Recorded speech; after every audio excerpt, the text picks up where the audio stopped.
1990 e que é sempre um espaço democrático que recebe a arte, a cultura e agora a política.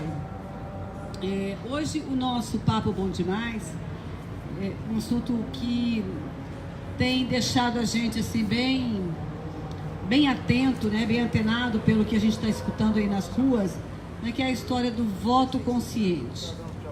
Vamos falar do voto consciente. E eu trouxe algumas pessoas bem interessantes para falar desse assunto aqui com a gente. Eu queria chamar o professor Fábio,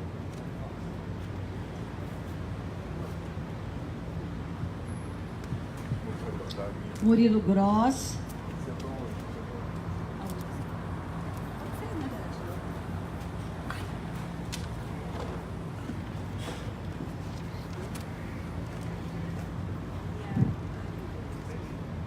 e a Avelina. São pessoas de segmentos diferentes, que vão dar, né, vão conversar aqui com a gente sobre essa questão, né, dando suas visões, né, em cima das observações que eles têm sobre o que está acontecendo no Brasil hoje e principalmente nessa questão do voto consciente. Eu vou pedir que, bom, primeiro, você que está em casa nos assistindo, boa noite. Peço que você fique atento, porque essa conversa aqui, ela é muito importante. E se você estiver gostando, compartilha com seus amigos, leva essa ideia adiante, porque a gente precisa realmente, isso é um alerta, né? Levar essa discussão para as escolas, para as casas, para as ruas, porque a gente pode, inclusive, perder muito com essa falta de consciência, né, no voto. Eu quero pedir que cada um dos meus convidados se apresente para a gente começar a nossa conversa. Avelina, porque você é mulher, então tem preferência, tá? Sempre as primeiras. Boa noite, meu nome é Avelina, eu sou analista de políticas sociais e sou mestranda em política social pela UNB. Boa noite, meu nome é Fábio Libório Rocha, eu sou professor universitário, sou pós-doutor em psicologia clínica e historiador. Boa noite, eu sou Murilo Gross, eu sou ator. Muito bem. Bom, eu vou fazer uma pergunta e cada um de vocês vai ter aí por volta de 2, 3 minutos para responder. Avelina, qual é a importância do voto consciente? Bem, é uma pergunta bem abrangente, né, que nos leva a várias reflexões, né? A primeira delas é que antes de falar da importância do voto consciente, eu acho que a gente precisa dizer o que é um voto consciente, né? E um voto consciente é um voto refletido, é um voto pensado, é um voto em que você não desperdiça essa oportunidade, né? E consegue, a partir da reflexão, da análise e principalmente do conhecimento e da análise de propostas em quem você vai votar, colocar ali, né, dar um crédito e dar o seu voto para aquelas propostas que você acredita que são melhores. Então, eu acho que a importância do voto consciente é exatamente essa. Assim, você precisa colocar na agenda pública, né, é uma tentativa de colocar na agenda pública as demandas da sociedade, né, e você só consegue fazer isso se você conhecer o candidato em quem você vai votar, né. Então, a gente tem uma realidade em que a maioria das pessoas que votam não analisam as propostas de seus candidatos, né, muitas vezes se deixam levar apenas pelo discurso ou pela paixão, que também envolve a política, né, não pode, faz parte do processo. Mas eu acho que é uma possibilidade de você colocar na agenda pública pautas e demandas que, de fato, representam os anseios da sociedade, né? Eu acho que essa é a importância do voto consciente.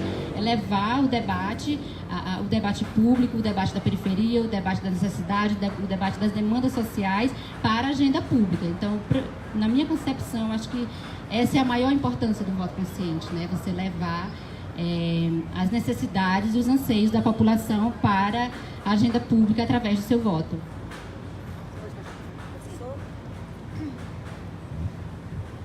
Respondendo a mesma pergunta? É a mesma pergunta. Bem, as cidadania, o conceito de cidadania nos dias atuais, né, ele está um pouco esmaecido por vários fatores, né? Há uma espécie de desestruturação da educação no país. A educação no país, desde 1950, ela era pautada pela cultura do Paulo Freire, a pedagogia do Paulo Freire. Isso foi destruído, e foi destruído pela nova política do neoliberalismo e pelo quarto poder, né?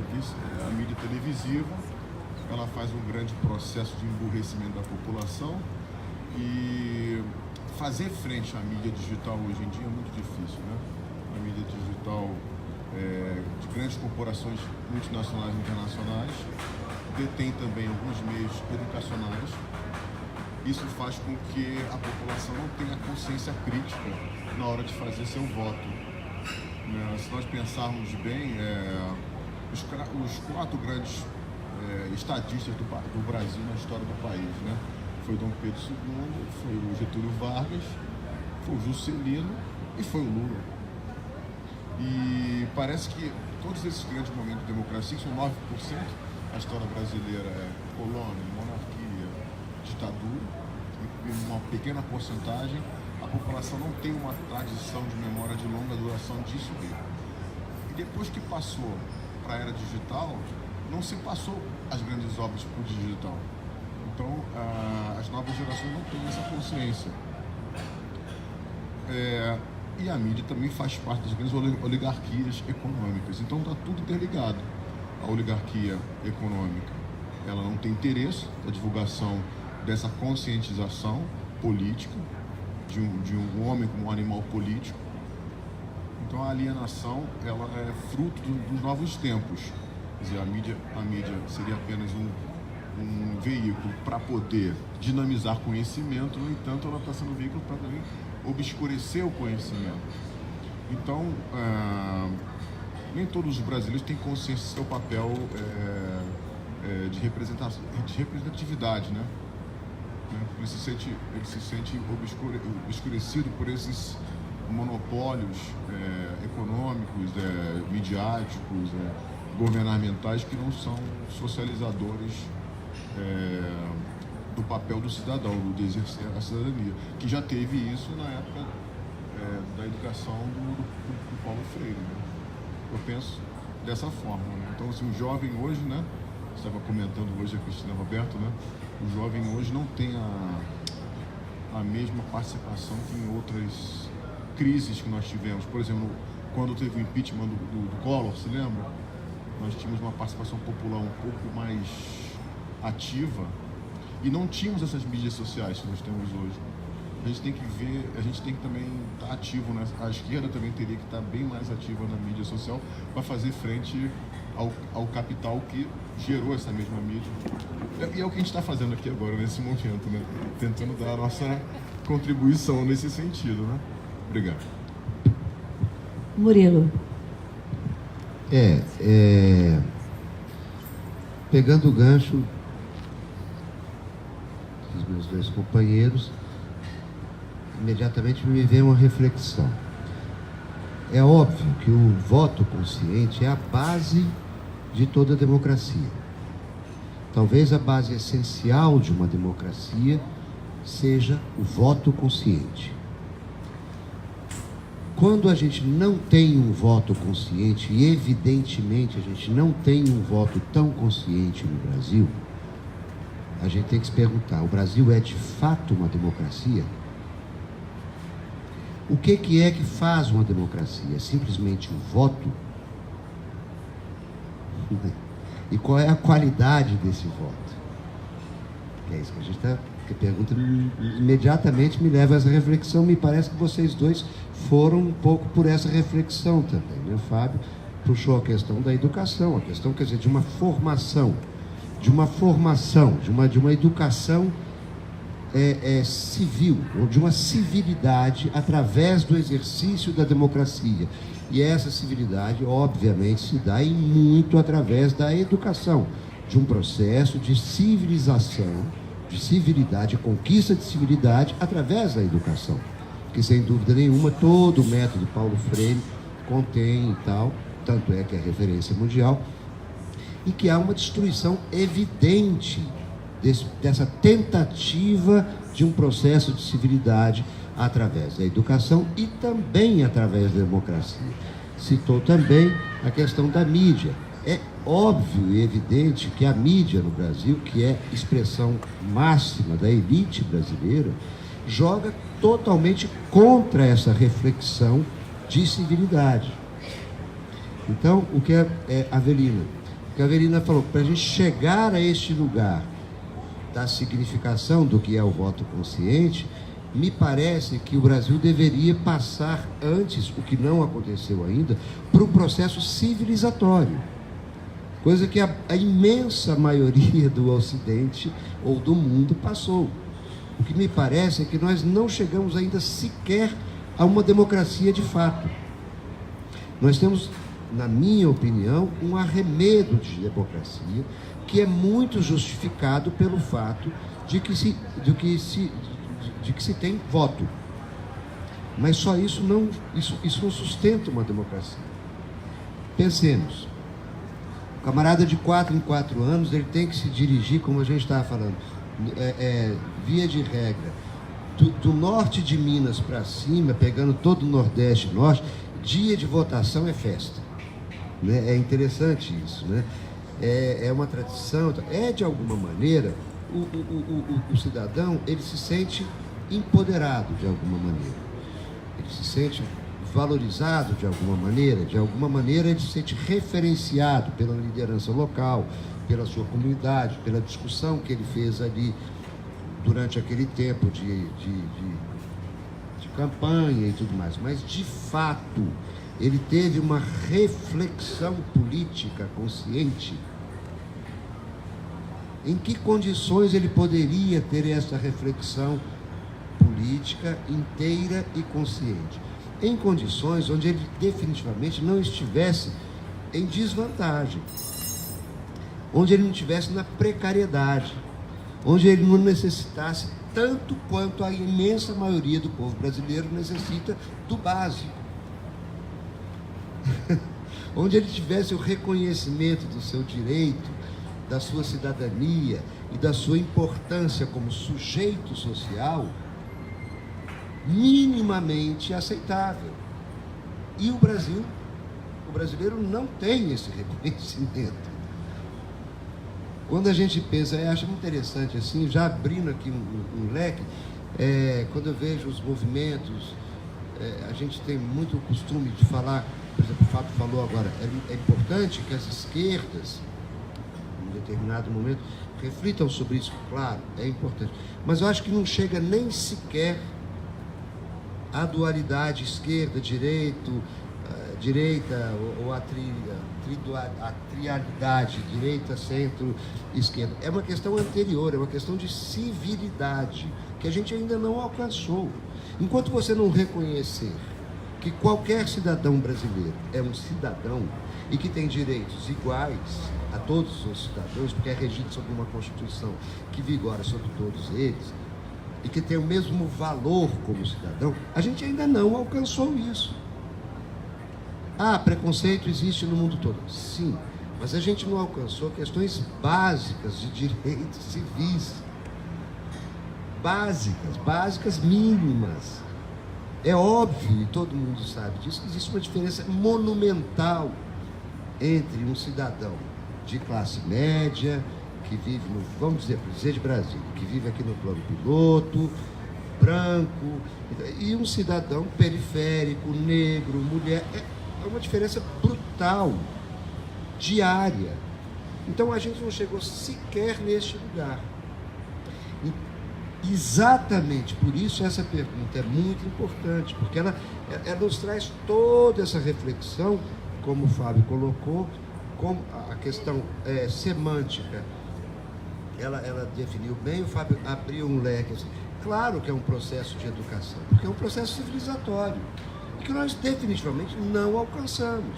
E nós estamos diante, agora, daqui a pouco, de uma eleição, e quais são essas opções? Nós estamos fazendo essa reflexão política e nós temos, de fato, condições como indivíduos, cada um no seu quadrado condições de fazer essa reflexão, o Estado brasileiro, a sociedade brasileira nos permite ter essas condições? Eu acredito que não.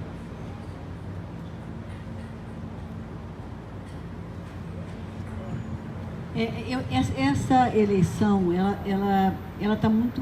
A gente estava comentando aqui na mesa agora, porque eu nunca vi uma eleição tão cheia de não pode, né? E eu fico pensando, o que isso vai dar, né? Essa quantidade absurda de não pode, porque quando você fala que a necessidade do voto consciente, como é que as pessoas vão até adquirir essa consciência? Porque está sendo negado informação, está sendo negado, né? A gente não sabe, quase ninguém ainda sabe quem são os verdadeiros candidatos a deputado federal, a distrital aqui em Brasília, né? As pessoas não sabem quem são os candidatos a Senado, né? E a gente tem o mais cotado nas pesquisas preso sem poder falar, né? Está tudo muito estranho, né? Eu não sei a que vai prestar isso, né, a serviço de quem vai estar isso e quais serão as consequências, porque para mim é uma incógnita, sabe? Assim, está sendo negado informação, está sendo negado a possibilidade até de você saber quem é candidato e até as suas ideias, né? Porque pouca coisa pode estar podendo ser informada. Bom, a nossa segunda pergunta: no processo democrático, o voto é um mecanismo vital? Avelina.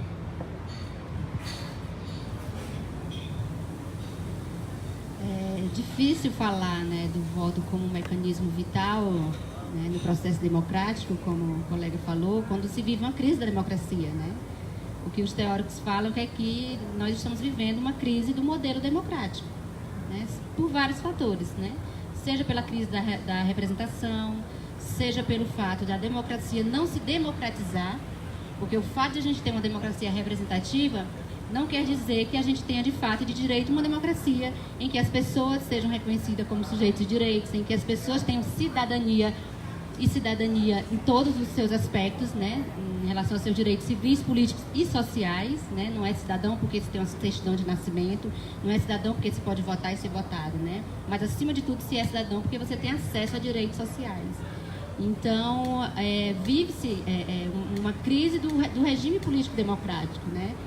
Onde apenas a representação muitas vezes não dá conta do que se anseia de uma verdadeira democracia, né? Eu lembro que quando foi elaborada e colocada para votação a Política Nacional de Participação Social, a ideia era exatamente essa, assim, ampliar a democracia, né? Porque a gente precisa democratizar a democracia, né? Pode ser redundante, mas isso é a mais pura verdade. A gente precisa criar outros métodos e outras estratégias em que realmente a participação e a voz do povo se façam ouvir, né? A gente precisa de uma representação para além do voto também, né? Assim, eu acho que a democracia ela vai no sentido de completude quando ela mistura várias formas de democracia, seja deliberativa, participativa, democracia direta, democracia representativa. Eu acho que o caminho é esse, né? Então, é uma pergunta delicada de falar da vitalidade, da importância do voto, apesar da gente saber que é importante, né? Porque às vezes a gente desmerece, como a gente estava comentando, dos jovens e da grande quantidade de pessoas que não querem votar. Então, às vezes a gente desmerece algo e esquece que a gente lutou tanto para construir algo, né? Assim, o voto não foi uma coisa dada, né? Foram várias lutas em defesa das eleições diretas, do voto, do sufrágio universal. E se a gente for pensar, a gente só teve sufrágio universal na Constituição de 88. Né? Até 88, analfabetos não votavam. Né? Em 88 foi facultado o voto aos analfabetos. Né? Para nós, mulheres, isso também foi um peso muito grande. Né? Então, assim, o movimento de mulheres lutou muito para o direito ao voto. Enquanto os homens já votavam, né, no Brasil há um bom tempo, as mulheres conseguiram esse direito em 1932. Né? E ainda assim, só tinha esse direito as mulheres casadas, autorizadas pelo marido. Né? E as mulheres votarem que o marido mandava. Exatamente, o marido tinha que dizer em quem que elas deveriam votar. Inclusive só autorizavam o voto se fosse naquele candidato específico, né? E aí as mulheres livres e as mulheres viúvas só tinham direito ao voto se tivesse um nível de acesso à renda. Então o voto no Brasil ele sempre foi um direito muito elitista. A gente não pode se esquecer disso, né? Então por isso que a gente tem que em que pese os problemas que a gente tem da democracia representativa, a gente precisa sim falar da importância do voto, porque a gente lutou muito para isso, né? Talvez, quando a gente nasce e um direito já está dado, como foi o meu caso, quando eu nasci, as mulheres já poderiam votar, né? Em 32 tinha essa barreira para essas mulheres, mas em 34 foi eliminada essas barreiras, em 46, né? Mas era facultativo, em 46 as mulheres já tinham obrigatoriedade de votar. Então, quando eu nasci, as mulheres já votavam, né? A gente já estava saindo da ditadura. Então, isso para mim, eu já nasci com direito dado. Então, quando a gente nasce com direito dado e não faz o resgate histórico, a gente tende a desvalorizar esse direito, né? Mas a luta foi grande pelo direito ao voto, pelo direito ao sufrágio universal. E aí, por isso que ele é um mecanismo vital, por isso que ele é importante na democracia, porque em que pese os problemas que a gente tem da democracia, da crise da representatividade que a gente tem, e dessa crise também ser muito decorrente da falta de representação, né, no nossos espaços políticos de decisão, e o nosso país é exemplo disso, né? A gente tem um espaço político de poder de decisão, seja no executivo, no legislativo e até no judiciário, ocupado por uma classe, né, que sempre foi a classe dominante, uma classe branca, rica e com acesso à renda, né? A gente tem um dos congressos e um dos legislativos com a menor quantidade de mulheres do mundo, né? Então, eu acho que falando dessa crise da democracia que a gente vive, é muito também por essa falta de representatividade, né? Quantas mulheres, quantos negros, quantos indígenas, né? Quantas pessoas com deficiência, a população LGBT a gente tem representando a gente no Congresso, nos espaços de decisão, seja no Executivo, no Legislativo, no Judiciário. Então, a gente tem que pensar isso, né? Na América Latina e Caribe, o Brasil só perde para Belize e Haiti no número de representação de mulheres no parlamento. Nós temos um percentual aí de 10% de mulheres no parlamento, isso é muito grave, né? Assim, é um dos piores índices do mundo, inclusive, né? Na América Latina nem se fala, né? Inclusive no ranking geral de participação feminina na política, e aí eu trouxe para esse tema porque uma coisa vai puxando a outra, mas eu volto já para a importância do voto. E no ranking geral, o Brasil fica atrás de países que estão em guerra, como a Líbia, Cazaquistão, países extremamente pobres, que têm um PIB muito aquém do nosso. Então, é preciso discutir representatividade quando se fala de eleição, quando se fala de política. É preciso, porque uma das formas de democratizar a democracia é se fazer essa representação e fazer com que as pessoas, em suas diversas especificidades, segmentos, sejam representadas ali. Eu acho que a discussão passa por isso. E quando você tem um país elitista, em que a diferença de classe é muito marcada, nós somos um dos países com a maior desigualdade social do mundo, né? Eu acho que isso também tem que ficar claro. Então, quem tem acesso ao conhecimento também, como é a questão do voto consciente, né? Às vezes nem todo mundo que quer ter conhecimento para votar conscientemente tem acesso a esse conhecimento.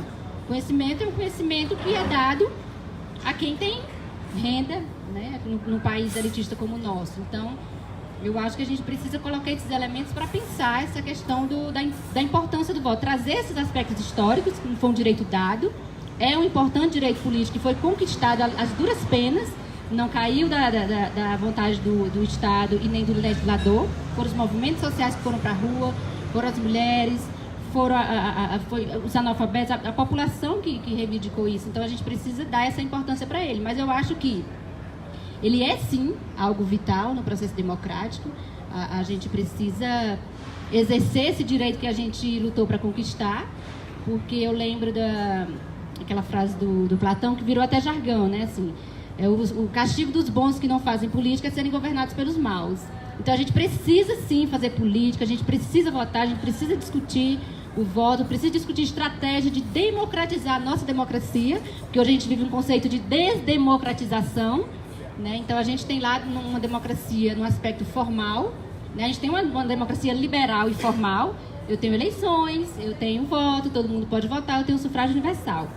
Mas, na prática, a gente tem pessoas que nunca vão chegar, a gente pode votar e ser votado, mas tem pessoas que, na prática, nunca vão conseguir ser eleitas, como grande parte das mulheres, da população negra, a população LGBT, indígena, enfim, todos os recortes aí. Então, isso é preciso se discutir também, né? Para democratizar a democracia e fazer com que esse sistema saia do aspecto jurídico, formal e político de sistema, né? A gente precisa compreender a democracia nesse outro aspecto, né? A democracia não se resume a um sistema político de eleger, de votar e ser votado e eleger governantes, né? A gente precisa discutir, democratizar e criar espaços de participação social em que as pessoas se sintam representadas, né? Por isso foi todo aquele auê quando foi discutida a Política Nacional de Participação Social, porque, na verdade, a política só queria aprofundar e legalizar, digamos assim, não que sejam legais, não legalizar, deixa eu ver uma palavra, ela só queria dar diretrizes para algo que já existe. Nós temos conselhos gestores de políticas públicas, né, no âmbito dos municípios, dos estados, do governo federal. Agora há pouco mesmo eu estava na reunião do Conselho Nacional de Direitos da Criança e do Adolescente, que é um espaço de fiscalização, de decisão e deliberação sobre a política. Então, nós temos os conselhos gestores de políticas públicas no país inteiro e de várias políticas públicas, né? Seja desde de bacias hidrográficas a Conselho de Defesa de Direitos. Então, é uma maneira também de participação e de interferência na democracia e no que a gente quer enquanto sociedade. Então, eu acho que esses elementos a gente precisa, se a gente fosse pontuar eles individualmente, daria uma noite inteira de papo, né? Mas como a gente tem pouco tempo, a gente só coloca os elementos para discussão. Mas é isso, o voto é sim algo vital e a gente precisa exercer esse direito e a gente precisa aproveitar essa oportunidade. Eu entendo o voto como uma oportunidade no processo democrático, né? Então, continuando o que você tinha dito, o conceito de vital, né? Vitalismo. Né? Vitalismo me lembrou Nietzsche, né?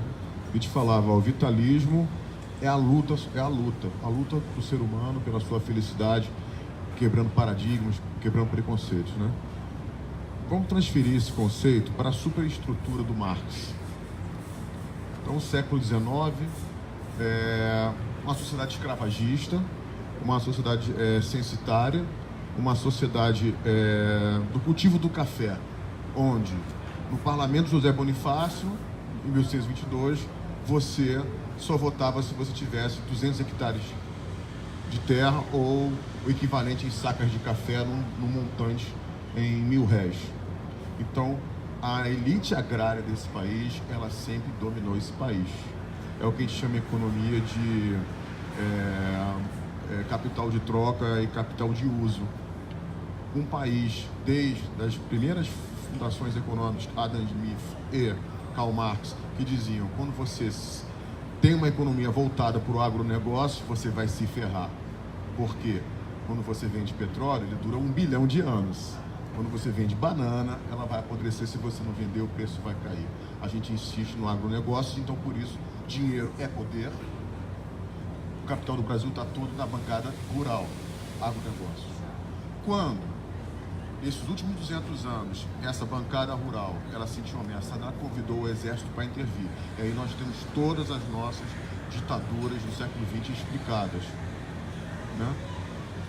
Bem, esse arquétipo do homem rural, desse homem do feminicídio, desse homem que oprime o negro, que é um branco, desse homem que é preconceituoso LGBT, tem uma ética também que tem a ver com esses coronéis da bancada ruralista. Se você perceber, os grandes políticos que estão desse lado da pizza, né, na sociedade, o discurso machista estará sempre dessa forma. Então, como foi dito, né, o papel dos movimentos sociais, das mulheres, dos pobres, dos negros, do LGBT, a proteção aos índios, a proteção aos quilombolas, a proteção às crenças de matriz africana, elas vão pro brejo. Porque se você mesmo fez o arquétipo do brasileiro que manda, um homem branco, cristão, né? Vamos falar aí, de matriz cristã, vamos dizer assim, isso perpetua tudo isso. O racismo, o feminicídio, a menor participação da mulher no parlamento, os níveis de educação, né? Porque isso não interessa à matriz econômica que está na elite, que por sua vez influencia as decisões de Estado. Então esse país é um país do coronelismo. Então, para mudar essa fase sombria, nós temos que compreender o que você disse também, de esquerda e direita. A definição em ciência política de esquerda, direita e centro é a seguinte: a esquerda acha que o Estado tem que intervir quando o cidadão não tem capacidade de gerar riqueza para a sua vida, porque por diversas questões, né? Seca no Nordeste muito grande, como é que vai produzir ali? E várias outras questões. Por exemplo, nós temos 11 milhões de analfabetos, isso também é culpa do Estado. Nós temos direitos sociais constitucionais que garantem que o Estado tem que intervir em educação, saúde, segurança, habitação e outras coisas.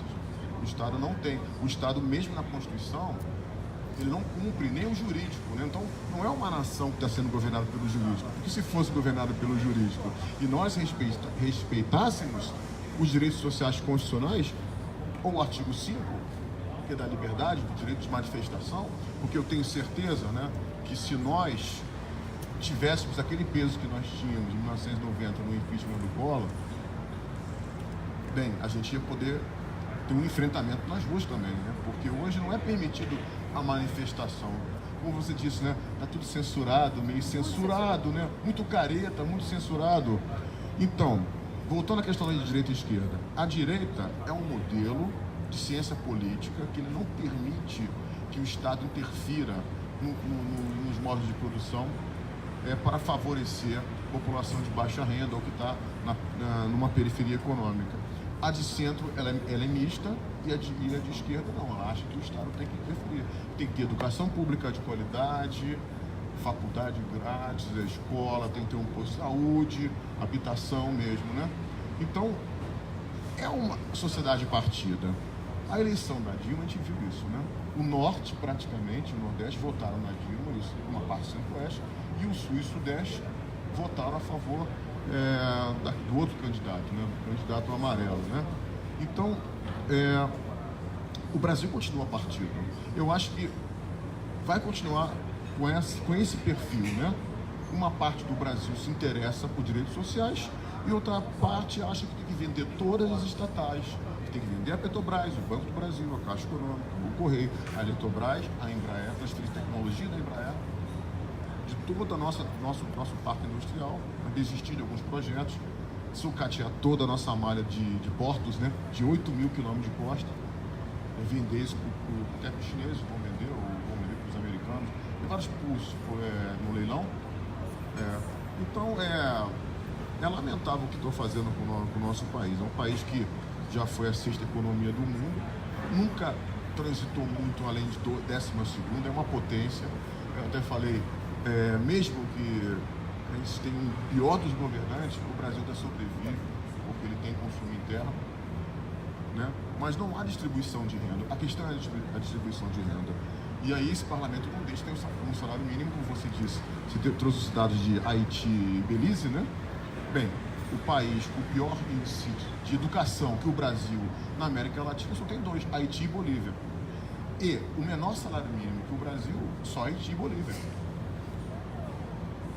Mas por que você está falando de salário mínimo? Porque o salário mínimo, constitucionalmente, é o único dispositivo constitucional de distribuição de renda. Então, no parlamento, não interessa que a gente tenha um salário mínimo de $1.000, que é mais ou menos o que tem na Europa, não é? Não interessa, ele quer um salário de fome, desmantelando agora todos os subsídios sociais, né? Como de saúde, habitação e educação. Então, hoje passou a terceirização, né? No Supremo, como fim, meio e início, né? Então, é o caos no caos. Então, é difícil, né? Então, assim, a gente, lógico que a gente tem que investir em educação, né? Investir em educação. Agora, no voto, como a Cristina perguntou, de ser um voto seria vitalista, vital, se nós conseguirmos votar em pessoas que representem as minorias, eu não digo minoria de população, o país é negro, o país tem 52% de negros, tem 51% de mulheres, não é isso? Como é que se diz? A passeata gay de São Paulo tinha 4 milhões de pessoas, numa cidade de 20 milhões. Então isso é participação popular. As minorias são minorias não representativas do parlamento, mas na sociedade real, aqui fora, elas são maioria. Então isso é manipulado, né? Então isso é um golpe. A lei da Dilma, isso é um golpe mesmo, né? Você tem um cabresto na sociedade que quando de Lula para cá a sociedade conseguiu avançar com direitos sociais, já veio o golpe, já cortou. Então essa eleição, gente, é a divisão que eu falei com a Cristina entre o fascismo que está surgindo, sabe, que é o fascismo de cultura, de agronegócios e outras coisas, né? Há um novo militarismo também lá, um cheiro de militarismo, que me lembra a ditadura de 64. E nós temos realmente que pensar em esquerda. Pensar em esquerda mesmo, né? Não tem muita alternativa, né? A gente tem que ficar um pouco mais corado, um pouco mais vermelhinho. Tem que ir para a estrela mesmo, né? Então, assim, votar em mulheres, votar em professores, votar em LGBT, votar em negros, pô, é maravilhoso, né? Então, era isso que eu queria dizer em relação ao vitalismo. Eu vou ser bastante sucinto na resposta dessa pergunta, porque os dois companheiros se alongaram um pouco mais, uma explicação bastante complexa, mas eu acho que é exatamente isso. Quer dizer, o reconhecimento de que o voto é essencial, é vital para a democracia, ele é importantíssimo. Em que sentido? Ele é importantíssimo para o cidadão que vota. Porque o reconhecimento institucional ou estamental, ele existe. Todo cidadão é obrigado a votar, tem direito de votar em quem quiser. Ponto. A ponte entre uma coisa e outra, o que é o estamental e o que é a população em si, aí é que é o problema. Porque é exatamente o que eles dois falaram, que você tem uma gama gigantesca no país, historicamente, de impedimento do reconhecimento dessa autonomia, desta essencialidade, desse direito. O Brasil é um país absurdamente elitista, e sempre foi. Numa história inteira de séculos, você teve, quer dizer, desde a universalização do voto, você teve 31 anos de democracia. Isso é muito pouco, perto de séculos. De 500 anos, isso é uma estupidez completa. E mesmo assim, você tem uma democracia completamente aleijada.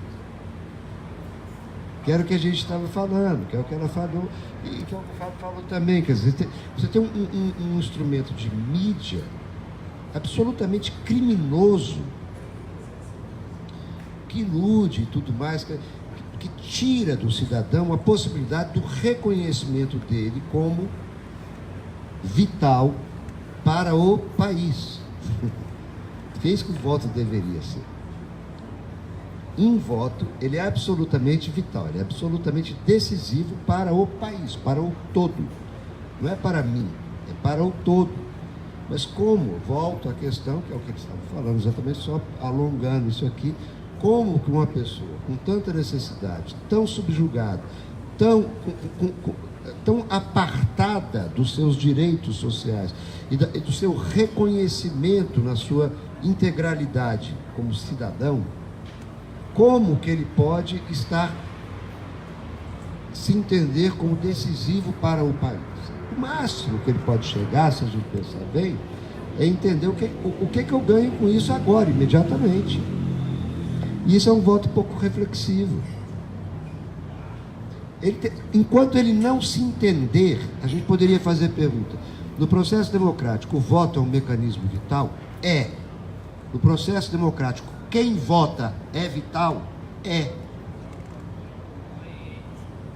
É óbvio que o voto ele é menos importante do que o próprio cidadão, é isso que eu quero dizer.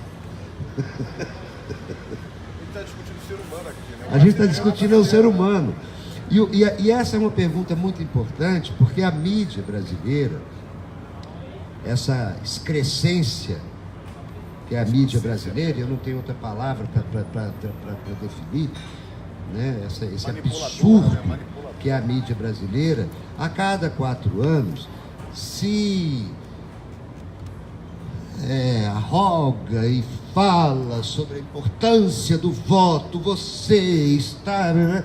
Que é, na verdade, usando mecanismos terríveis de enganação, de ilusão, de manipulação, inventam... Quer dizer, é terrível, é terrível.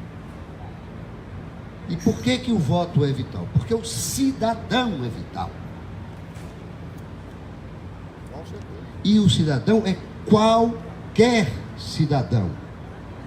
E é essa a questão.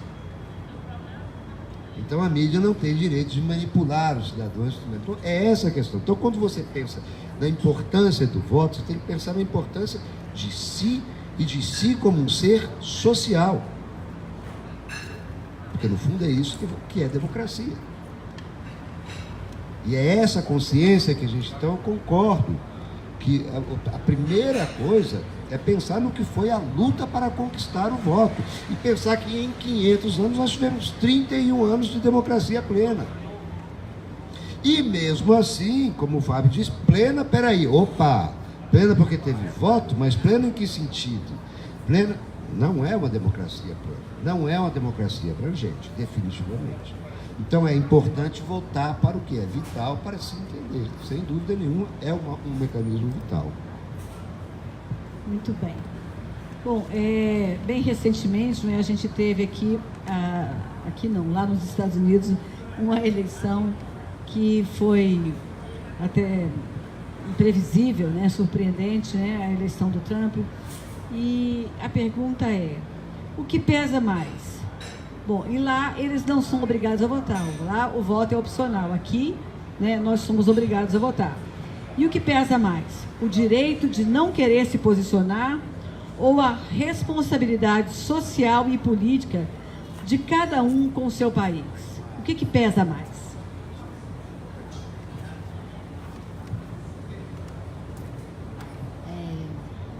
Para responder essa pergunta, eu lembrei agora de um autor do qual eu gosto bastante, se chama Bernard Manin. Tem um livro dele que chama Os Princípios do Governo Representativo. Ele faz todo um percurso histórico sobre a democracia antiga e a democracia moderna, né?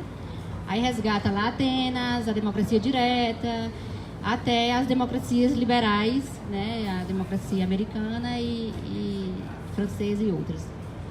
E o que eu acho interessante nesse livro, que me fez recordá-lo a partir da pergunta, é que ele faz uma diferença fundamental entre liberdade individual e liberdade política. E aí, quando a gente fala no direito de não querer se posicionar, né, é um direito que você tem de liberdade, né, de pensamento, de não querer fazer ou de fazer, e o compromisso que você tem com a responsabilidade social pelo seu país. Eu lembrei dessas duas diferenças que ele traz no livro. Bem, ele fala que na Grécia Antiga, em Atenas, né, que é o exemplo que ele usa, as pessoas tinham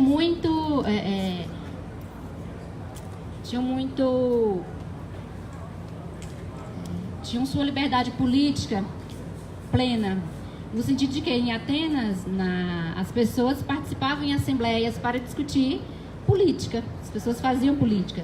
Em que pese, a gente sabe que em Atenas também o voto não era facultado às mulheres, aos negros e aos escravos de guerra e aos estrangeiros, mas as pessoas participavam em assembleias, discutiam os temas e as pautas da sociedade polis. Então ele falava que existia uma liberdade política muito forte, porém não existia uma liberdade privada, individual, porque o Estado intervia, né, em todos os âmbitos da sua vida privada, inclusive na sua religião, né? Você não seguia a religião da polis, você era considerado um herege, né? Então ele traz esse conceito, e ele fala que nas democracias liberais a gente tem uma ampla liberdade privada, uma liberdade da nossa vida privada, do que eu posso fazer, do que eu não posso. O Estado não intervém na religião que eu escolho, né? Apesar de a gente saber que existem mecanismos que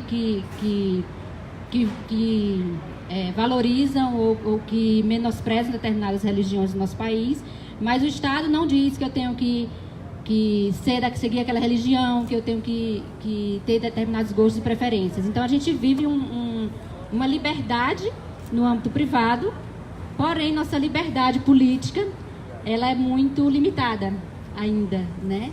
Então, quando a gente fala do compromisso com o Estado, o que pesaria mais, né, o direito de não votar, é óbvio que a gente remete a esse conceito de liberdade. Eu tenho a liberdade de não ir votar, né? Apesar de o voto ser obrigatório no Brasil, eu posso não ir e pagar uma multa, né? Eu tenho ainda essa possibilidade. Mas eu preciso me lembrar da liberdade política que nós temos e fazer exercício dela, que é a liberdade de poder, sim, ir votar e com o voto fazer valer fazer valer essa responsabilidade social que nós temos com o nosso país, né? Então, eu acho que o que pesa mais é exatamente isso.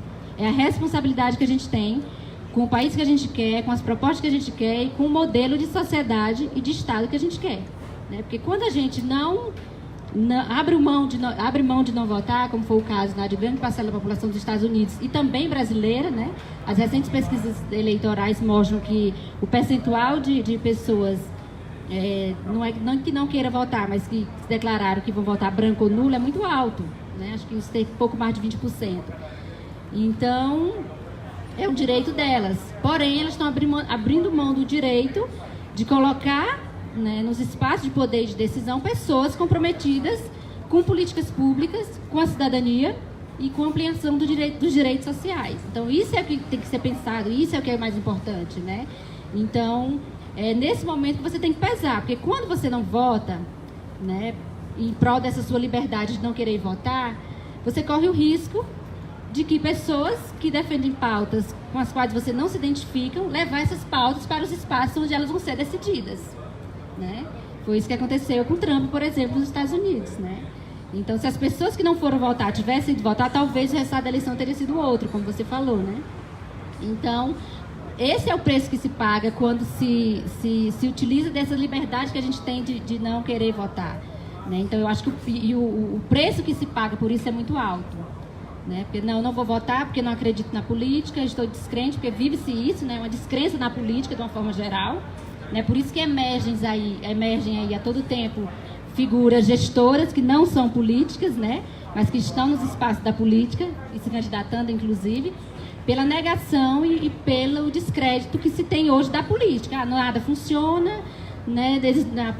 Os candidatos X não me representam, então não quero fazer política, não quero votar.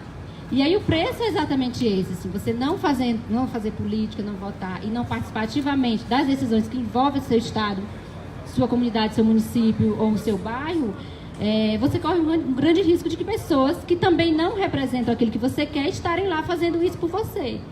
Então, eu acho que o peso da responsabilidade social de votar é o que deve fazer a diferença e é o que é mais importante, em detrimento do seu direito de não querer participar e de não querer votar. Eu acho que é isso que tem que ficar claro e isso que tem que ser pensado e refletido junto a essas pessoas que pensam que a política está desacreditada e que não existe mais nenhuma alternativa, né? Eu acho que existe alternativa, sim.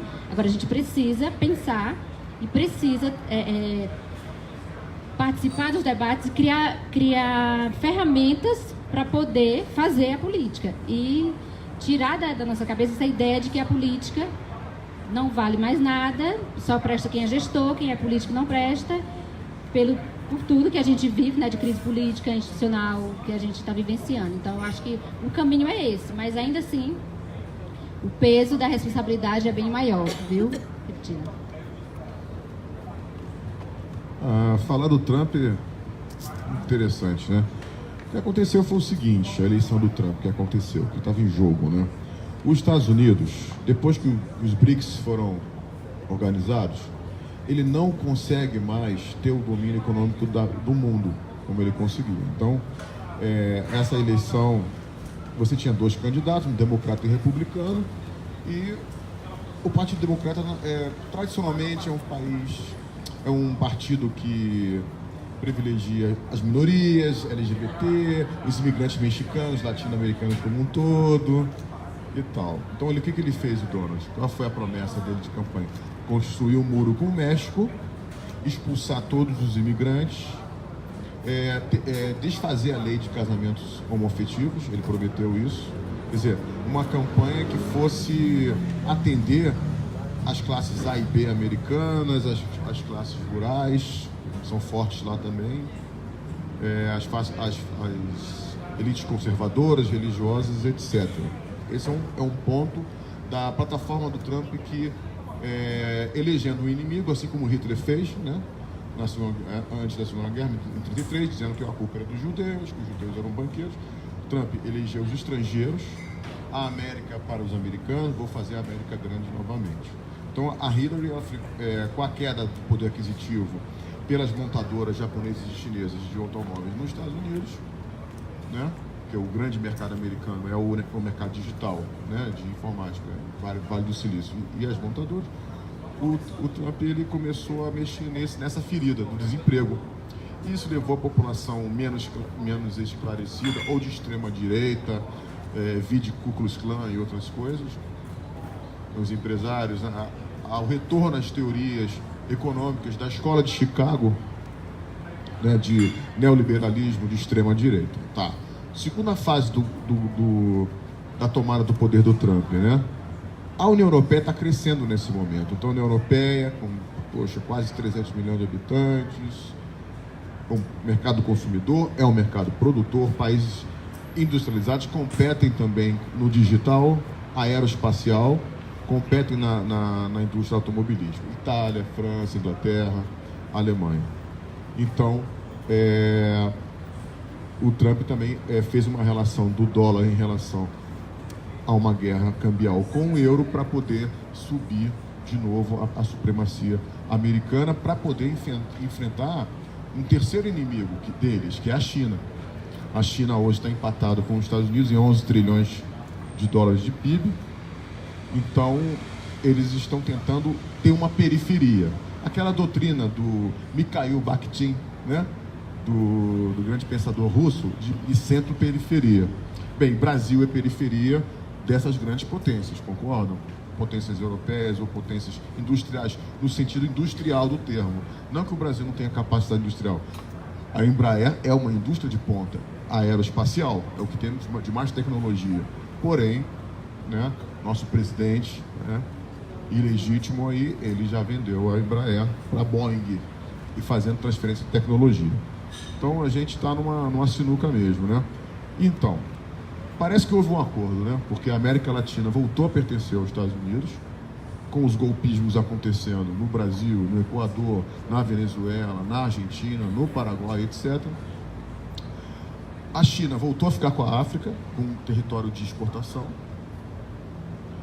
E a Europa fez um acordo cambial em que elas duas, o dólar, né, e o poderio do euro, desses dois grandes mercados, não se automutilassem para enfrentar um inimigo comum, que é a China. Então, o BRICS, que o Brasil pertence, que é Brasil e China e Rússia, não são muito bem vistos para uma Europa do New Deal, onde ela foi patrocinada na Segunda Guerra pela reconstrução com dólares americanos, né? Então, a OTAN, de quem pertence a OTAN? A Organização do Tratado Atlântico Norte, aos Estados Unidos, embora seja uma instituição da União Europeia. Então, o Brasil ele faz parte do concerto como moeda de troca. Infelizmente, é isso que está acontecendo. Então, esse golpe que aconteceu em 2016, ele foi igual ao golpe que aconteceu em 1964, né? Onde você tem a necessidade de tirar uma presidenta que tinha como objetivo fazer o Brasil para os brasileiros, para interesses brasileiros. Então, a Dilma escolheu realmente. Quando ela foi eleita, a primeira coisa que ela fez foi para a China, fez 160 acordos. Todos os acordos eram digitais e aeroespaciais. Né? Então, assim, a China ia montar tela plana em São José dos Campos, a China ia fazer isso e aquilo. Bem, agora, com esse corte, né? Repararam quem são os partners do Brasil no pré-sal? Holanda, Estados Unidos, papapá, não sei o quê. Quer dizer, nós perdemos isso, né? Recentemente, um líder da CIA veio para cá para poder brecar de novo a participação nesses leilões da China. Quer dizer, o golpe, para mim, ele não é um golpe, como foi dito, né, com o Supremo, com tudo. Isso é uma frase infeliz, é uma frase infantil, inocente. ele foi feito com os Estados Unidos, com tudo, né? Claro, né? Não vou dizer que com tudo, né? Mas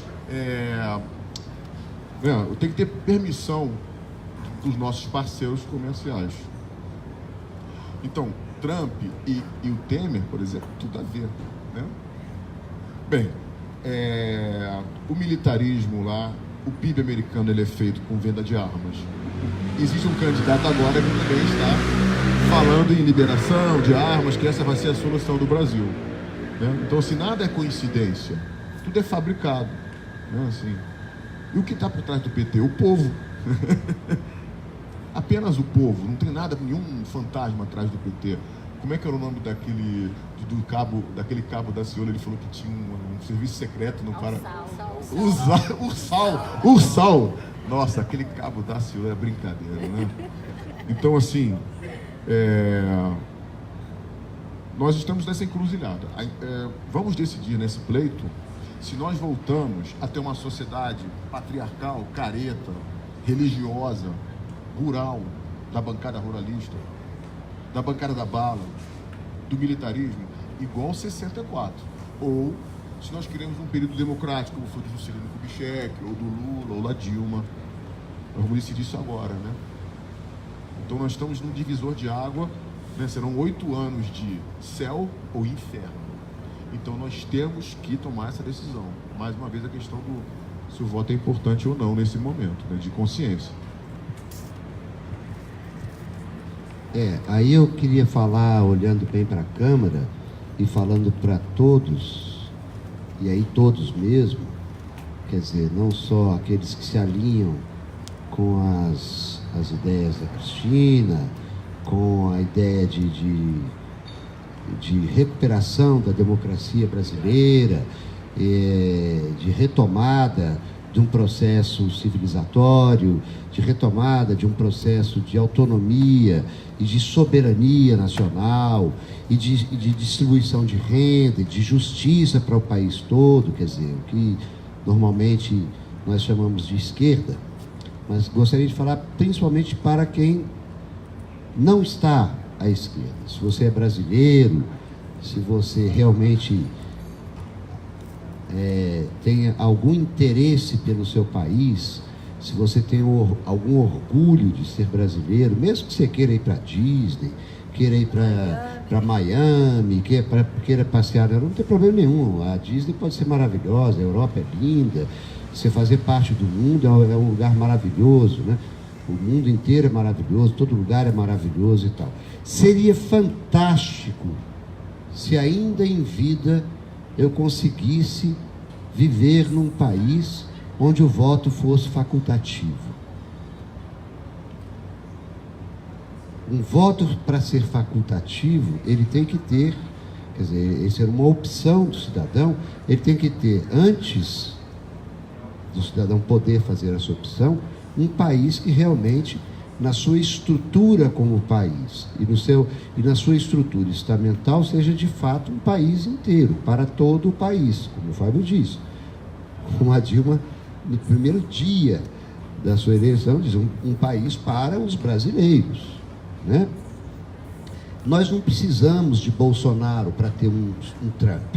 Nós já temos um Trump, que é o Temer. Nós já temos um Trump muito mal acabado, que é o Temer, que é essa coisa que se intitulou presidente, né? A gente não precisa de um Bolsonaro, a gente precisa radicalizar mais. Como o Fábio diz, o Brasil simplesmente saiu do jogo internacional, saiu do jogo interno também, nacional, abriu mão de ser um país, abriu mão de ter soberania, abriu mão de tudo para ser uma sombra de Trump ou de quem quer que seja, de Obama ou de quem quer que seja, para ser uma sombra dos Estados Unidos. E aí é muito interessante, quer dizer, além da Embraer, que é uma empresa de tecnologia avançadíssima, empresa líder mundial de tecnologia no seu setor de tecnologia aérea, né? Estava incomodando muito o mercado internacional e as grandes multinacionais.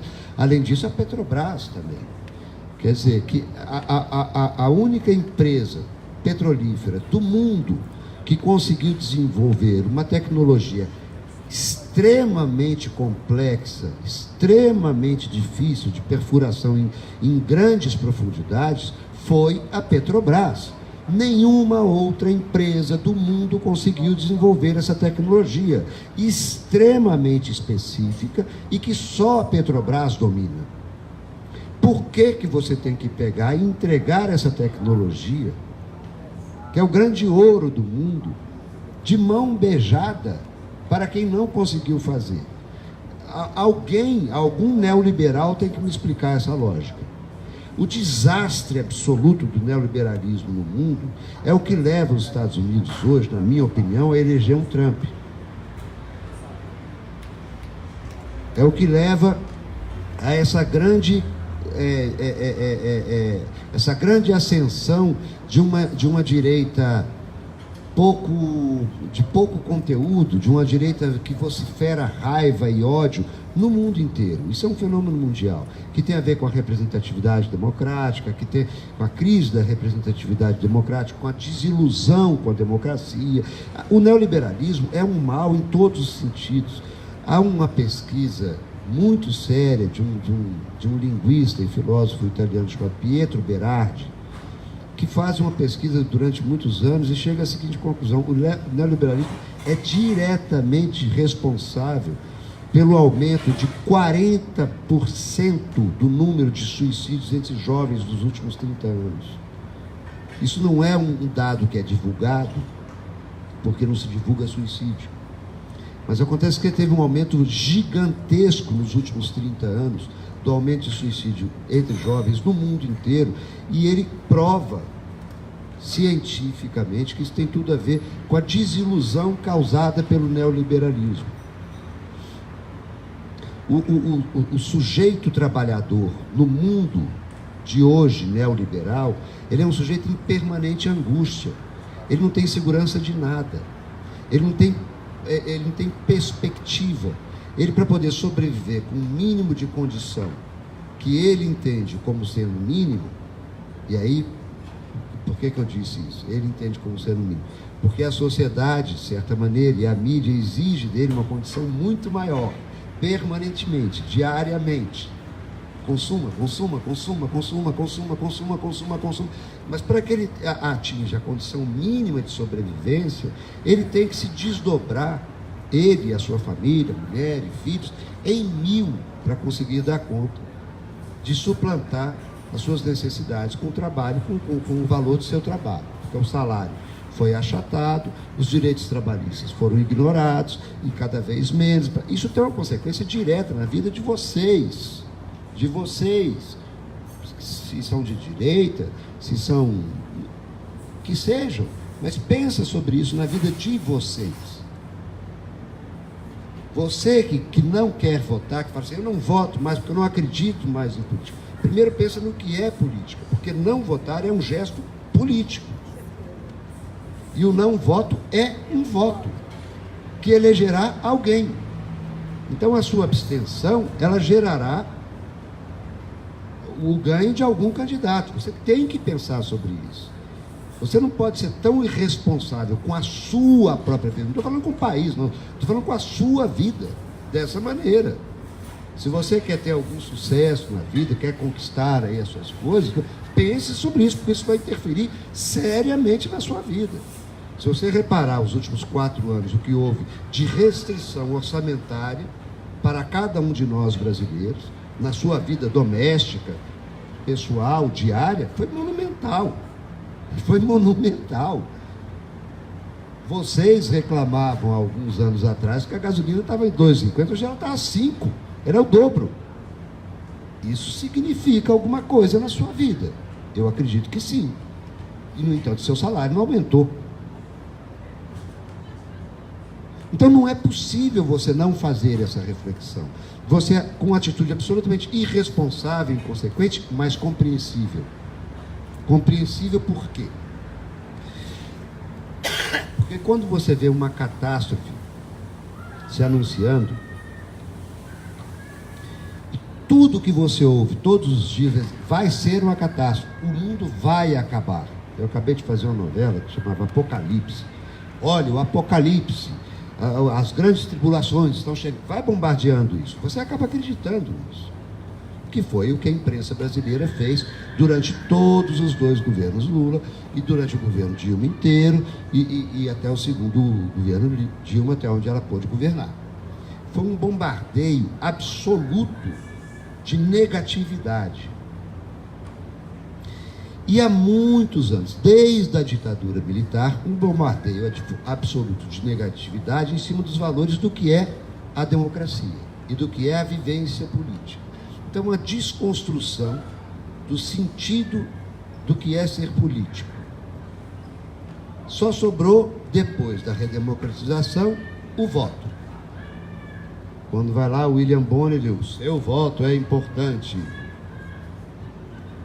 Se você não reflete sobre isso, isso não significa muita coisa e vai ser manipulado. Então, é muito importante que você pense nisso, na questão do seu voto, na sua vida prática, pessoal, individual, egóica mesmo. Pense nisso. Pense nisso.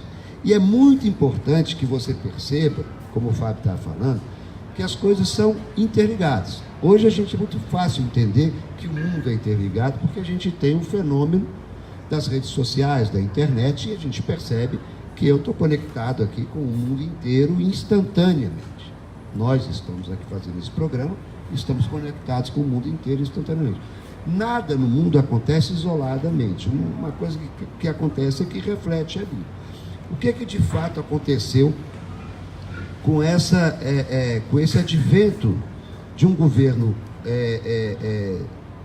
com um viés social, né, popular, social, de distribuição de rendas? Você criou um gigantesco mercado interno de consumo que gerou a roda da economia, e o Brasil enriqueceu.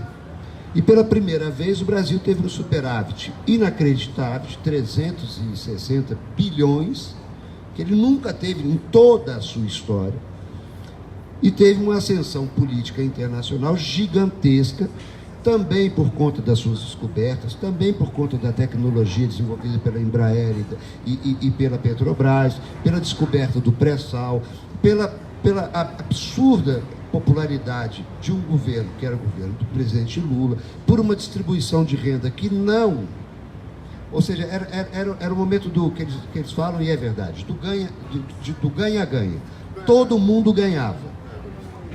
Todo mundo ganhava. O mercado financeiro ganhava, a empresa ganhava, todo mundo ganhava. A única coisa que não ganhou nesse processo foi o processo industrial brasileiro, que já vinha numa decadência muito grande, diretamente relacionado ao neoliberalismo, ao aumento da taxa de juros, a você pegar a riqueza do país e transportá-la para o mercado financeiro.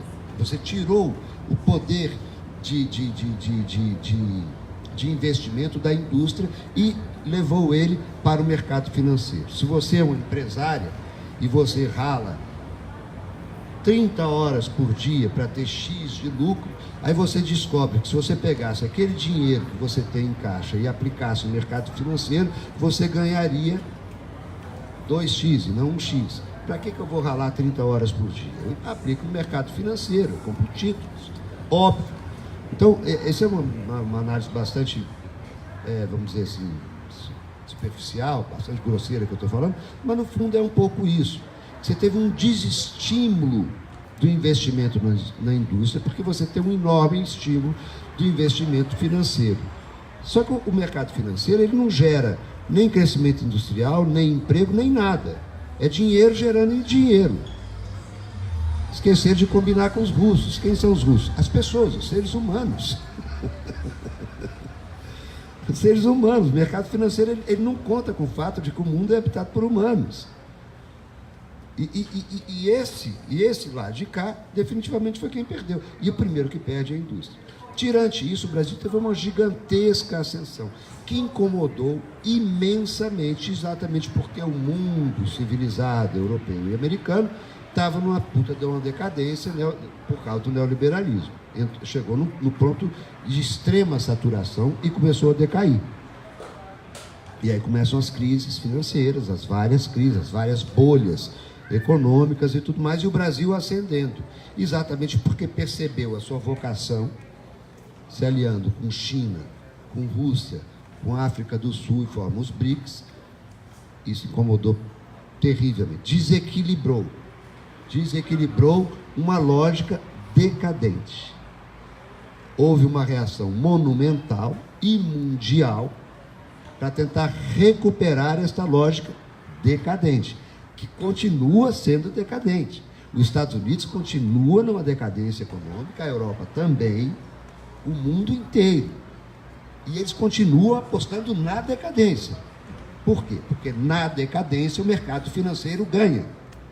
Nunca os bancos brasileiros ganharam tanto dinheiro como agora na crise. É um recorde inacreditável. Nunca nenhum banco do mundo ganhou tanto dinheiro quanto os 3 bancos particulares, privados brasileiros. Itaú, Bradesco, né, Santander. Nunca no mundo houve tanta lucratividade bancária como houve nesses últimos 3 anos. Como se a gente está vivendo numa crise? Exatamente por conta dessa lógica. E foi isso que o Brasil incomodou. E por isso houve o golpe. E não foi só no Brasil, foi em toda a América do Sul. Né? Todos processos muito similares. E é sobre isso que nós estamos lidando agora. E é essa perspectiva que nós temos que pensar neste momento decisivo de eleger o presidente da República, o Congresso, deputados federais, senadores, deputados estaduais, vereadores, prefeitos, governadores, ou eleger até o síndico do seu prédio. Você está diante desta realidade. Você optar por ter uma vida minimamente equilibrada e digna, que condiga com o seu esforço de trabalho monumental, ou você abrir mão disso. É simples assim. E não se iluda, porque vocês vão continuar se dando mal. Estou falando para o coxinha, de direita, para quem continua não refletindo sobre isso. Vão se dar muito mal. E abster-se do voto é o maior equívoco que você pode fazer nesse momento. Vote em quem você quiser, mas vote.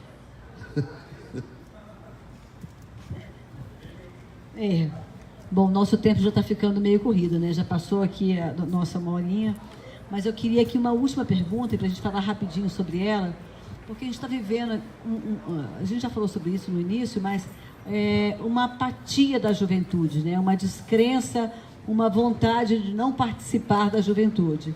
Então, por que você acha, Fábio, que a juventude está tão apática no atual processo eleitoral? Então, cultura eleitoral, né, teria que ser evitada no âmbito da alienação, né? Como eu disse, a educação ela vem caindo de qualidade de um tempo para cá. A educação é formadora de cidadania, e pela psicologia também, né? Pela psicologia, você, por exemplo, Donald Winnicott, os maiores pensadores sobre juventude, ele dizia o seguinte: o jovem ele tem a família, a escola e a rua como formadores de seu psiquismo, né? Então, quando essa ética neoliberal que ele se referiu colocou nós, ocidentais, como consumidores e não como cidadãos, isso foi feito em 1980 pela Escola de Chicago, onde eles disseram o seguinte: as empresas educam, nós não precisamos de escolas. Uau, né? Então, quando você compra um produto, né, qualquer, tem a propaganda, e essa propaganda ela daria um sentido para a sua vida.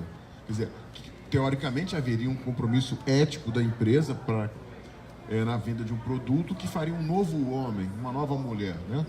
Isso é uma mentira, né? Porque o interesse do capitalismo é fazer lucro. Então, é uma grande questão. Nós somos consumidores ou somos cidadãos, né?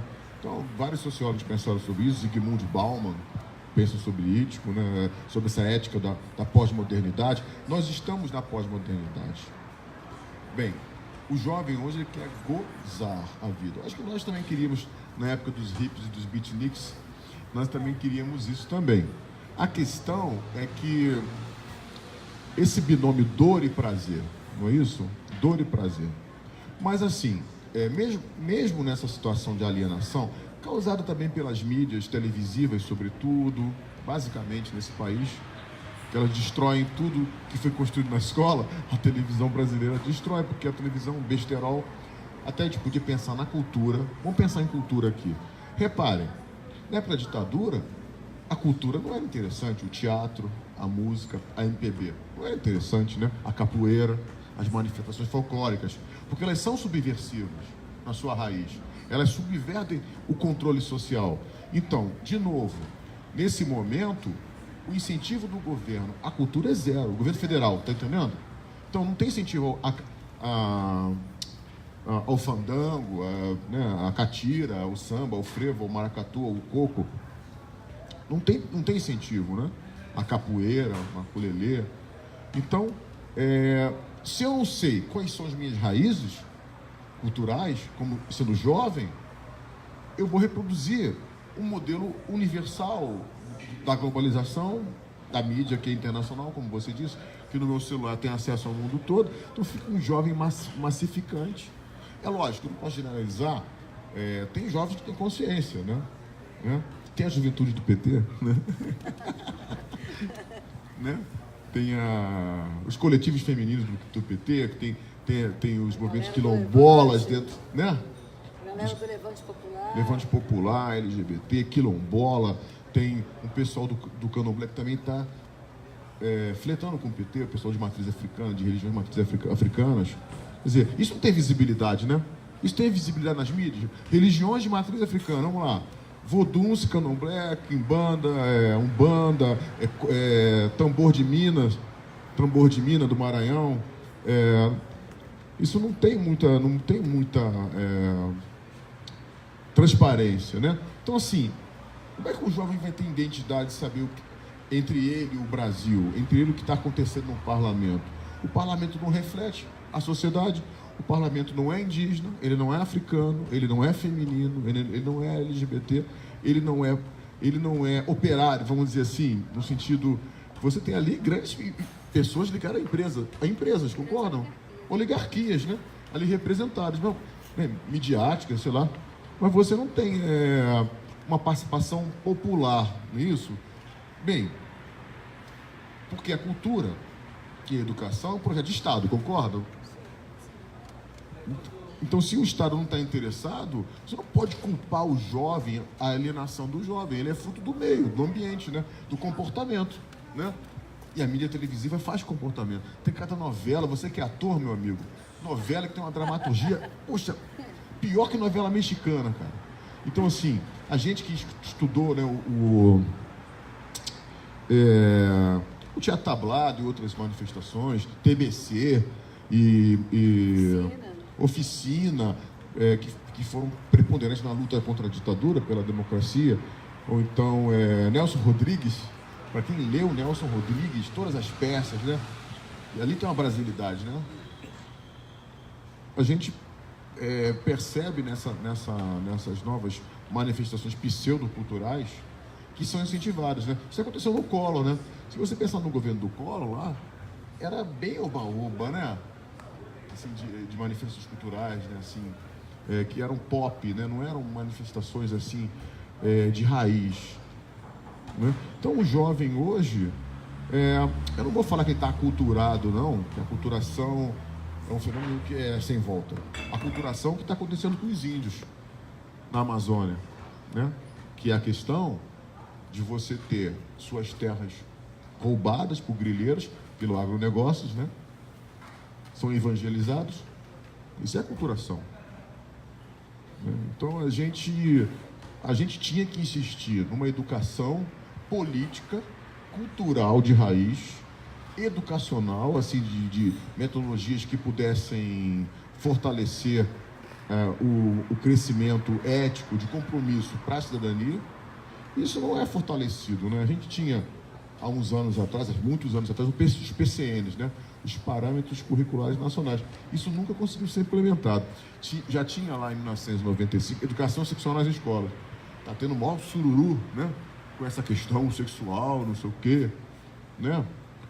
Então, assim, o Brasil é um país muito engraçado, né? Tem essa questão de nós não queremos tocar nesses assuntos, os jovens não podem saber esses assuntos, ou as crianças, né? Como se nós fôssemos o próprio Estados Unidos puritano dos imigrantes ingleses lá, dos Quakers e dos Amish, né? Daqueles presbiterianos do começo da colonização dos Estados Unidos. Bem, isso aqui é muito diferente, né, minha gente? Quem já leu Casa Grande Senzala, do Gilberto Freire, sabe do que a gente está falando. Isso é cultura brasileira. Né? Então, nós somos fruto disso, do Casa Grande Senzala. Nós somos uma cultura afro e tupiniquim. Nós somos uma Angola cheia de dinheiro. Nós somos um país africano também, e Guarani. Quando Cabral chegou aqui, em 40 anos, ele matou 86 milhões de guaranis. Quem descobriu isso foi o Milton Santos, que é um geógrafo, o maior de todos, né? Ganhou o prêmio de maior geógrafo do mundo, ninguém sabe. Essa mídia da Rede Bobo, lá, Rede Bobo de televisão. Negro, né? Negro, é professor da Universidade de Paris. Ele ganhou o prêmio de maior geógrafo do mundo. Ele falou: olha, matamos 86 milhões de guaranis. Por isso que houve o êxodo africano, porque não tinha mais ninguém para cortar cana. Aí escravizaram os negros, 10 milhões, fora os clandestinos, né, que tinham navios que não eram contabilizados. Então, o nosso país ele tem uma dívida. Embora a miscigenação é a nossa maior riqueza, se nós não soubermos valorizar essa miscigenação, acontece a visibilidade do parlamento, que é uma espécie de apartheid. Nós vivemos um apartheid cá entre nós, hein, gente? Né? Ser negro nesse país não deve ser fácil. Né? Ser mulher não é fácil, ser LGBT não é fácil, e ser índio tá pior ainda. Ser quilombola. Claro. Pô, eles estão matando índio, cara. Lá no Maranhão, os índios estão sendo mortos por fazendeiros. Eles estão com fogo lá nas aldeias, nos quilômetros do Maranhão também. Por exemplo, que eu vi no jornal, né? Então, como foi feito no Noroeste aqui, não tinha os índios no Noroeste? O que aconteceu com eles? Então, assim, é nacional. Foram mortos. Então, assim, essa questão... A gente tem um apartheid, mas é um apartheid. Então, nas eleições da Dilma, foi muito verificado isso, esse apartheid. Se lembra? Quem votou em Dilma? Né? Tinha um mapa, né, demográfico, né? Nossa, eu olhei aquele mapa ali e falei, que coisa interessante. Justamente o que você falou, não era isso que a gente pensava, que era a distribuição dos votos úteis entre nós, né? E dos votos que são contra a história, né? Que vão na contramão da história. Quer dizer, depois de tudo que a gente conseguiu, do ganho salarial que a gente conseguiu para os trabalhadores, o salário mínimo na época do Lula e Dilma, a gente voltou 40 anos, cara, entendeu? Agora, a gente não pode culpar a população menos instruída disso, porque ela foi mediatizada para ser capitão do mato, para ficar a serviço mesmo.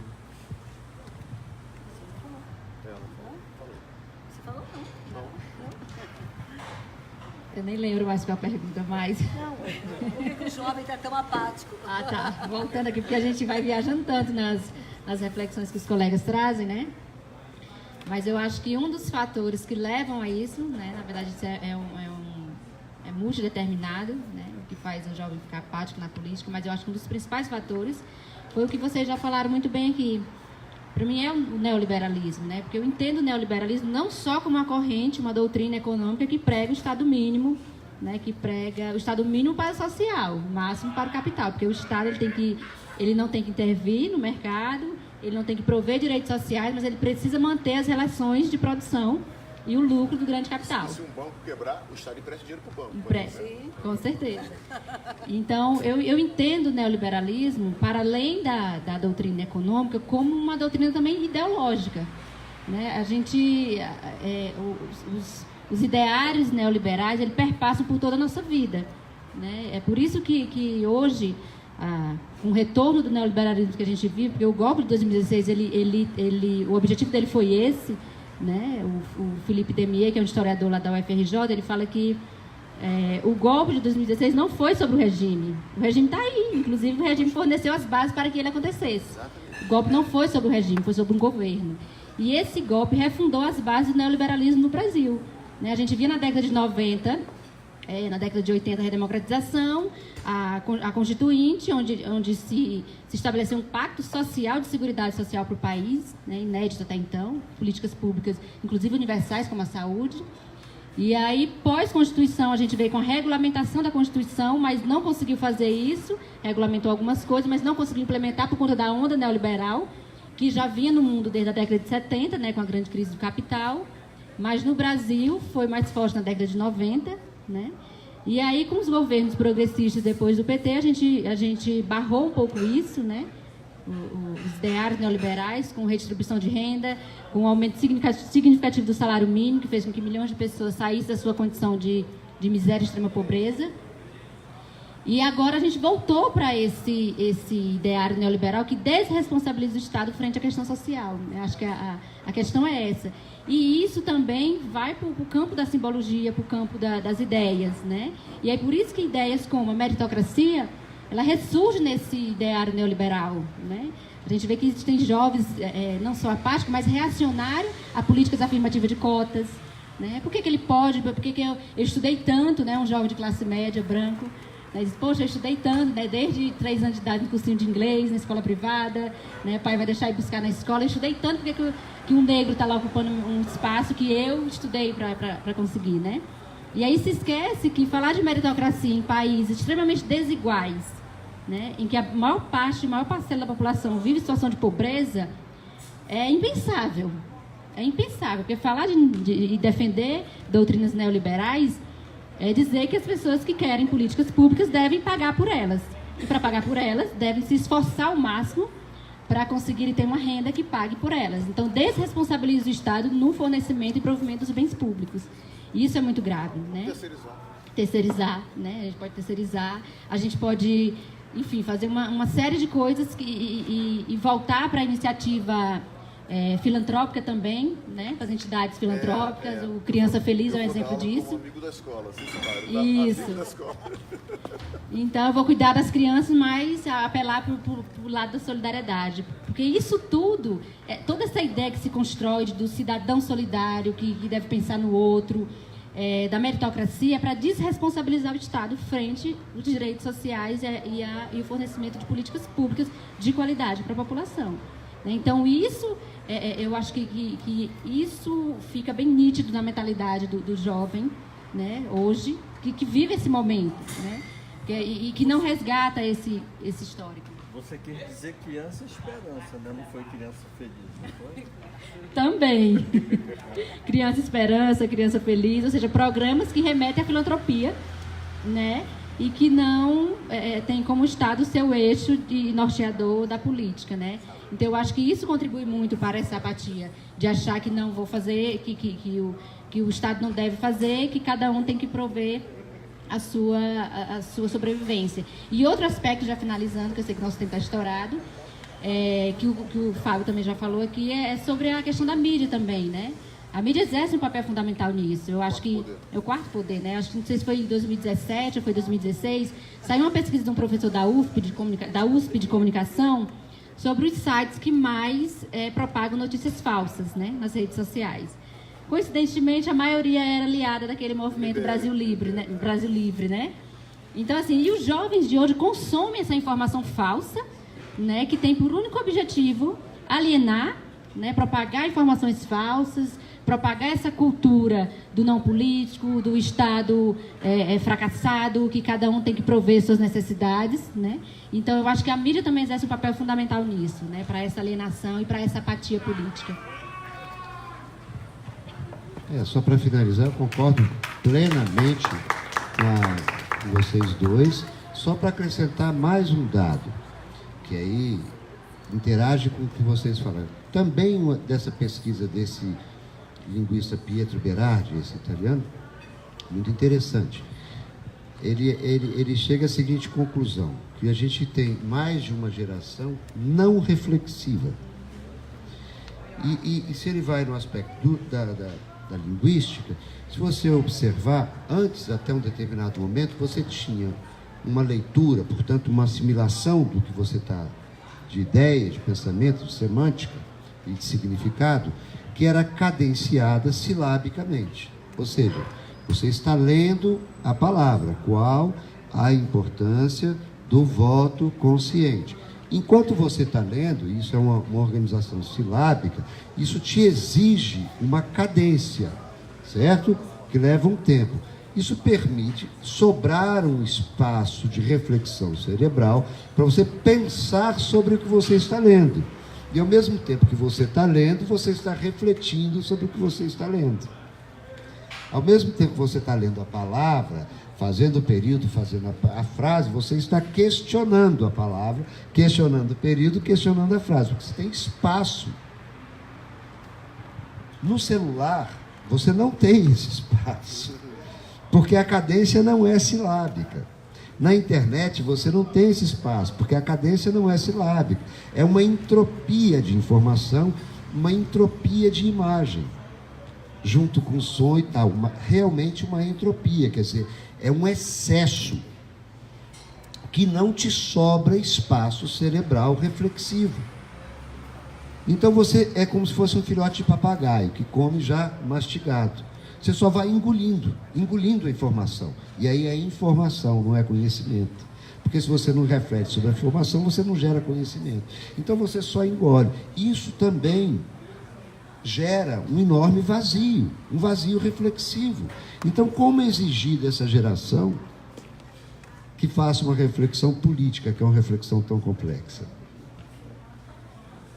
Só há uma maneira, apelando para exatamente a necessidade que ela tem de voltar a refletir, a necessidade que ela tem de um mundo que sequer tem alguma perspectiva, porque há um desalento muito grande com esse mundo, sobretudo entre a juventude. É a única maneira que eu vejo, a esperança de modificar, de fato, inclusive esse aspecto, de você poder ter a oportunidade de começar a pensar sobre as coisas.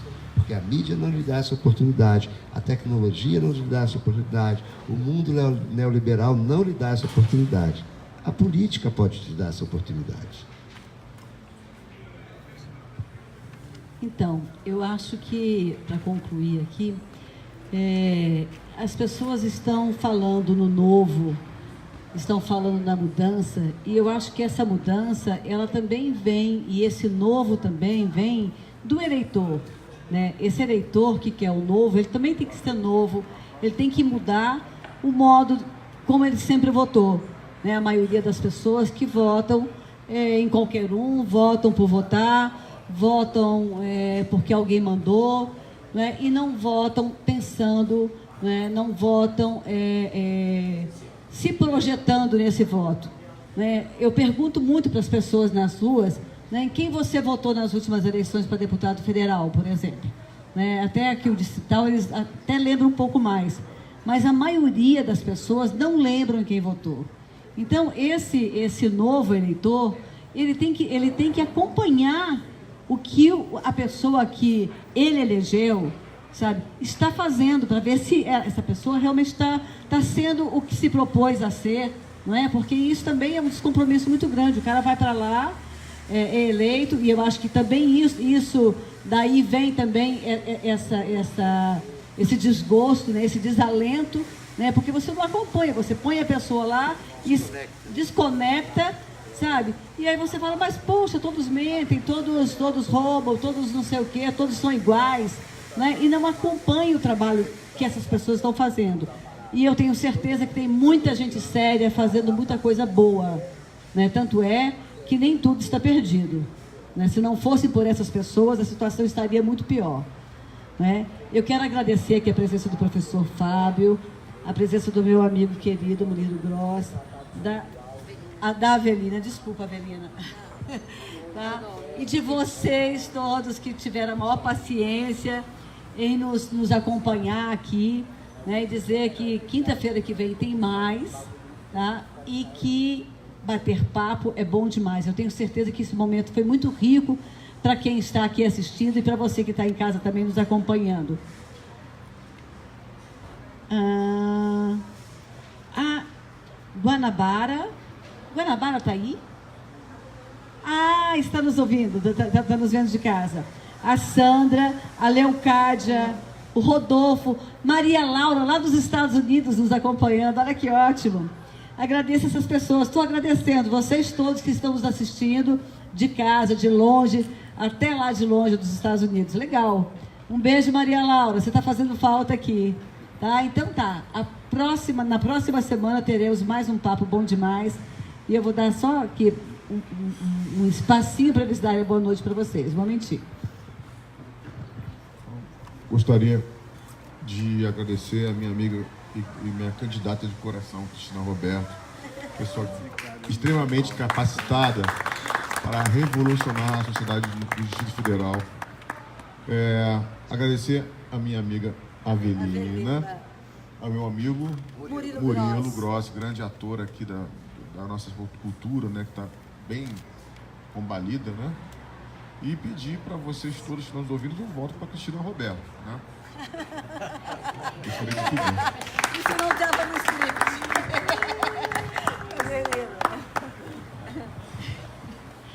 Bem, eu queria agradecer também ao convite, à Cristina, agradecer pela participação e pela oportunidade de estar aqui aprendendo com vocês, né? Agradecer ao Fábio pela oportunidade, ao Murilo, aos amigos que me convidaram para estar aqui hoje, ao Ken, ao Léo. E quero dizer que foi uma grande satisfação para mim. E retomando o tema do nosso Papo Bom Demais, que foi o voto consciente, né? A gente tem a oportunidade de escolher conscientemente pessoas que podem sim transformar e mudar esse cenário de apatia e de crise política em que a gente se encontra, né? Então, hoje foi um exemplo disso, a gente discutiu sobre isso, então eu queria agradecer a oportunidade e desejar uma boa noite para todos. Também agradeço imensamente a Cristininha pelo convite, um prazer sempre, é uma amizade de muitos anos, ao Fábio pelas palavras maravilhosas, reflexões, e a Vitalina também, com todo o seu conhecimento. A Avelina, gente, por que a gente está fazendo?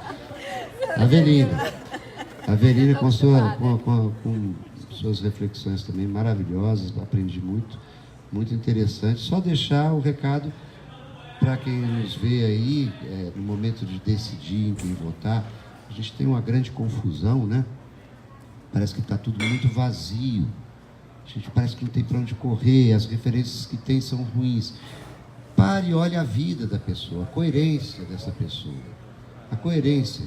E aí eu posso afirmar sobre Cristina Roberto uma absoluta coerência de uma vida inteira dedicada a um único rumo. O rumo de fazer bem, muito ligado à gastronomia, à cultura, à preocupação com o outro. É uma primeira experiência política da Cristina, né? Mas a vida inteira dela é uma vida política. Isso me traz muita confiança para votar. Independente do partido, independente do... Isso me dá vontade de conhecer as suas ideias e quais são as suas pautas. Essa coerência de vida.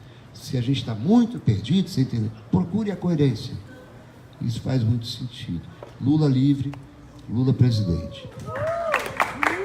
Muito obrigada ao Ken, ao Leandro, ao Fred, ao Paulo, a Sueli, ao Sérgio, que dão apoio aqui ao Papo Bom Demais. Muito bom, gente. Até a próxima semana. Um beijo grande. Até mais. Vamos fazer uma foto. Vamos fazer uma